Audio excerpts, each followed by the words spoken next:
महर्षि वाल्मीकि जी ने रामायण की रचना की है और इस अमर ग्रंथ वाल्मीकि रामायण के अष्टषष्टितमः सर्ग और 60वें सर्ग का हम सभी स्वाध्याय कर रहे हैं। पिछले दिनों 67वें सर्ग में बताया गया था कि जब महाराज दशरथ के प्राणांत हो जाते हैं तो सभी चिंतित हो जाते हैं और राजा के नहीं होने से क्या क्या अव्यवस्थाएं हो सकती हैं इसकी चर्चा की है। और आगे किसी व्यक्ति को राजा बनाने के लिए वशिष्ठ जी से निवेदन किया गया है। अब आगे लिखा है, तेषां तद्वचनं श्रुत्वा वसिष्ठः प्रत्युवाचः मित्रामात्य जनान् सर्वान् ब्राह्मणांस्तानिदं वचः। मार्कंडेय आदि के ऐसे वचन सुनकर महर्षि वशिष्ठ ने मित्रों, मंत्रियों और उन समस्त ब्राह्मणों को इस प्रकार उत्तर दिया। यदसौ मातुलकुले दत्तराज्यः परं सुखी भरतो वसति भ्रात्रा शत्रुघ्नेन मुदान्वितः। राजा दशरथ ने जिनको राज्य दिया है वे भरत इस समय अपने भाई शत्रुघ्न के साथ मामा के यहाँ बड़े सुख और प्रसन्नता के साथ निवास करते हैं। तच्छीघ्रं जवनादूता गच्छन्तु त्वरितं हयेः आनेतुं भ्रातरौ वीरौ किं समीक्षामहे वयम्। उन दोनों वीर बंधुओं को बुलाने के लिए शीघ्र ही तेज चलने वाले दूत घोड़ों पर सवार होकर यहाँ से जाएं। इसके सिवा हम लोग और क्या विचार कर सकते हैं। और यही विचार वशिष्ठ जी को और मार्कंडेय आदि ऋषियों को पहले ही कर लेना चाहिए था ना। ये सभी मिलकर इंतजार करते रहे कि राजा दशरथ कब मरेंगे। अब राजा दशरथ तो बहुत दुखी थे। उस परिस्थिति में महाराज के जो जितने भी मंत्री आदि थे और जो भी राजकाज को उस समय देख रहे थे, सबका कर्तव्य था कि भरत जी को और शत्रुघ्न जी को पहले बुला लिया जाए तो हो सकता है दशरथ जी जीवित रह जाते,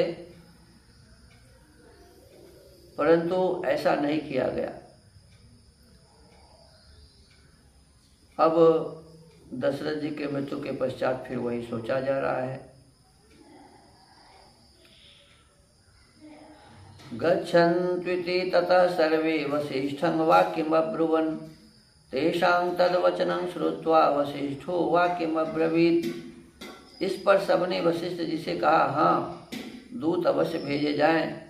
उनका वह कथन सुनकर वशिष्ठ जी ने दूतों को संबोधित करके कहा, एहि सिद्धार्थ विजय जयंता शोकनंदन सूर्यतामिति कर्तव्यं सर्वानेव ब्रवीमि वः।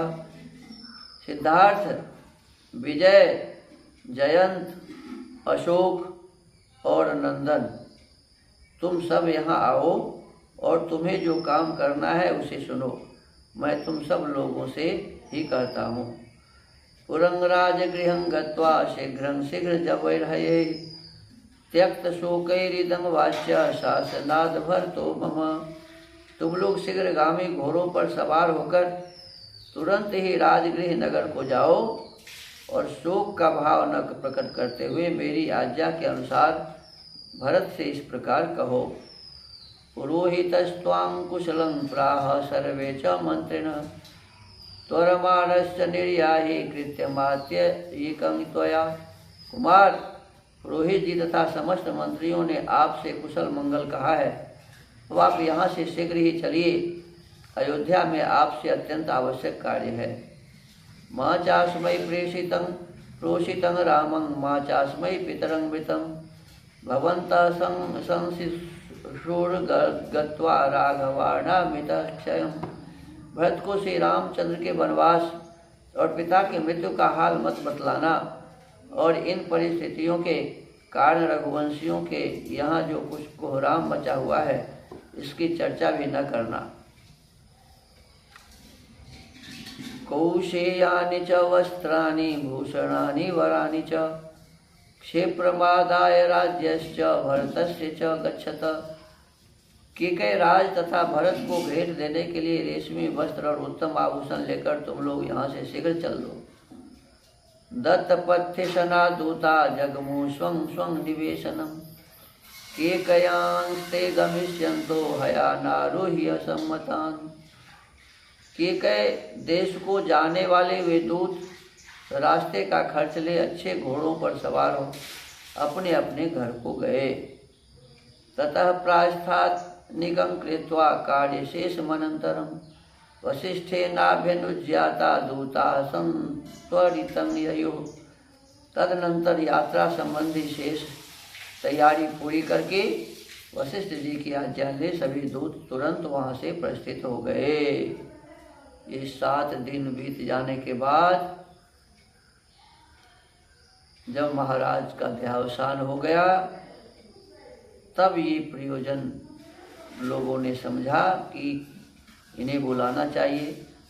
यदि यही बात कहकर जब जीवित थे महाराज तब यदि उन्हें बुला लिया होता तो बहुत बड़ी बातें बन सकती थी। अब ये 6 जो दूत हैं, एक सिद्धार्थ, दूसरा विजय, तीसरा जयंत, चौथा अशोक और 5वां नंदन, 5 का ही नाम इसमें लिखा है।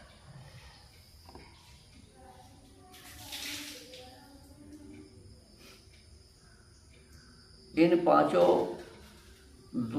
दूतों ने सब तैयारी करके वशिष्ठ जी का आदेश लेकर और भरत जी को लाने के लिए चल पड़े। नियंतेना पड़तालस्य प्रलम्बस्योत्तरं प्रति निषेवमाणास्ते जगमूर्नदीं मध्येन मालिनीम्। अपर ताल नामक पर्वत के अंतिम छोर अर्थात दक्षिण भाग और प्रलम्ब गिरी के उत्तर भाग में दोनों पर्वतों के बीच से बहने वाली मालिनी नदी के तट पर होते हुए वे दूत आगे बढ़े। ते हस्तिनापुरे गंगां तीर्त्वा प्रत्यङ्मुखाययुः पांचाल देशमासाद्य मध्येन कुरुजांगलम। हस्तिनापुर में गंगा को पार करके वे पश्चिम की ओर गए और पांचाल देश में पहुंचकर कुरुजांगल प्रदेश के बीच से होते हुए आगे बढ़ गए।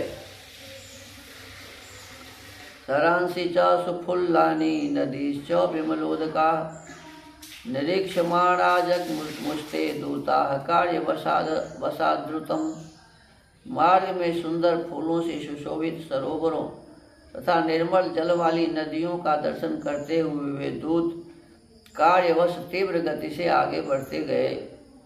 ते प्रसन्नोदकां दिव्यांग नाना विहग सेविताम् उपाते जगमोर्वेगेन शरदंडां जलाकुलाम्। तदनंतर वे स्वच्छ जल से सुशोभित, पानी से भरी हुई और भांति भांति के पक्षियों से सेवित दिव्य नदी सरदंडा के तट पर पहुंचकर उसे वेगपूर्वक लांघ गए। निकूल वृक्षमासाद्य दिव्यं सत्योपयाचनम् अभिगम्याभिवाद्यं तं पुलिंगां प्राविशन् पुरीम्। सरदंडा के पश्चिम तट पर एक दिव्य वृक्ष था जिस पर किसी देवता का आवास था, इसीलिए वहाँ जो याचना की जाती थी वह सत्य सफल होती थी, अतः उसका नाम सत्योपयाचन हो गया था। उस बंधनी वृक्ष के निकट पहुंचकर दूतों ने उसकी परिक्रमा की और वहाँ से आगे जाकर उन्होंने कुलिंगा नामक पुरी में प्रवेश किया। अविकालं ततः प्राप्य तेजोभिभवनाच्युताः पितृपैतामहीं पुण्यां तेलोरिक्षुमतिं नदीं। वहाँ से तेजोभी भवन नामक गांव को पार करते हुए वे अभिकाल नामक गांव में पहुँचे और वहाँ से आगे बढ़ने पर उन्होंने राजा दशरथ के पितामहों द्वारा सेवित पुण्य सलिला इदुमती नदी को पार किया अवेक्षाञ्जलिपानांश्च ब्राह्मणान् वेदपारगान् ययुर्मध्येन बाहलिकान् सुदामानं च पर्वतम। वहाँ केवल अंजलि भर जल पीकर तपस्या करने वाले वेदों के पारगामी ब्राह्मणों का दर्शन करके वे दूत बाहलिक देश के मध्य भाग में स्थित सुदामा नामक पर्वत के पास जा पहुँचे। देखिए, दो बातें यहाँ लिखी हुई है। एक तो एक वृक्ष के बारे में लिखा हुआ है कि उस वृक्ष पर कोई देवता रहता था और जो उससे जो कुछ भी मांगता था मिल जाता था। किसी भी वृक्ष के ऊपर में कोई देवता नहीं रहते हैं और वृक्ष को ही देवता कहा जा सकता है क्योंकि हमें वो ऑक्सीजन देता है। देने वाले को देवता कहते हैं। और किसी भी वृक्ष का कोई कितना प्रार्थना करे तो उसके सारे मनोकामनाएं पूरी हो जाएंगी। ये सब मिथ्या बातें हैं, यही पाखंड की बातें हैं। गपोड़ा इसी को कहते हैं। और ये एक लिखा हुआ है कि अंजलि भर जल पीकर ब्राह्मण लोग तपस्या करते थे। ऐसा एक नगरी था। पुण्य सलीला इक्षुमती नदी कहते हैं, इक्षुमती नदी के पास जो ब्राह्मण रहते थे अंजलि भर जल पीकर तपस्या करते थे और कुछ नहीं खाते थे। तो ये सब बातें भी कपोल कल्पित बातें हैं, गपोड़ा है। कोई भी व्यक्ति केवल जल पीकर सदा जीवित नहीं रह सकता, कुछ दिनों तक ही मात्र रह सकते। विष्णोः पदं प्रेक्ष्यमाणा विपाशां चापि शाल्मलीं नदीर्वापि तटाकानि पल्वलानि सरांसि च पश्यन्तु विविक्तांश्चापि सिंहान् व्याघ्रान् मृगान् द्वीपान् ययोः पथाति महता शासनं भर्तुरीप्सवः। उस पर्वत के शिखर पर स्थित भगवान विष्णु के चरण चिन्ह का दर्शन करके वे विपाशा अर्थात व्यास नदी और उसके तटवर्ती शाल्मली वृक्ष के निकट गए। वहाँ से आगे बढ़ने पर बहुत सी नदियों, बावड़ियों, पोखरों, छोटे तालाबों, सरोवरों तथा भांति भांति के वन जंतुओं, सिंह, व्याघ्र, मृग और हाथियों का दर्शन करते हुए दूत अत्यंत विशाल मार्ग के द्वारा आगे बढ़ने लगे। वे अपने स्वामी की आज्ञा का शीघ्र पालन करने की इच्छा रखते थे। ते श्रांत वाहना दूता विकृष्टेन शतापथा गिरिव्रजं पुरवरं शीघ्रमासे दुरंजसा। उन दूतों के वाहन घोड़े चलते चलते थक गए थे। वह मार्ग बड़ी दूर का होने पर उपद्रव से रहित था। उसे तय करके सारे दूत शीघ्र ही बिना किसी कष्ट के श्रेष्ठ नगर गिरिव्रज में जा पहुँचे। भर्तुः प्रियार्थं कुलरक्षणार्थं भर्तुश्च वंशस्य परिग्रहार्थम् अहेडमानास्त्वरया स्म दूता रात्र्यां तु ते तत्पुरमेव याता।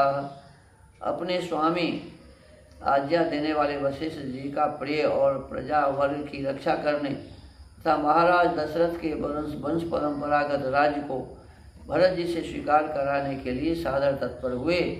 वे दूत बड़ी उतावली के साथ चलकर रात में ही उस नगर में जा पहुँचे। अभी तक भरत जी से मिले नहीं हैं, उस नगर में पहुँचे हैं जहाँ भरत जी हैं। और अब आगे इसके संबंध में आगे चर्चा होगी। तो आज के इस वाल्मीकि रामायण के स्वाध्याय के क्रम को यहीं विराम देते हैं। सबको नमस्ते। ओम।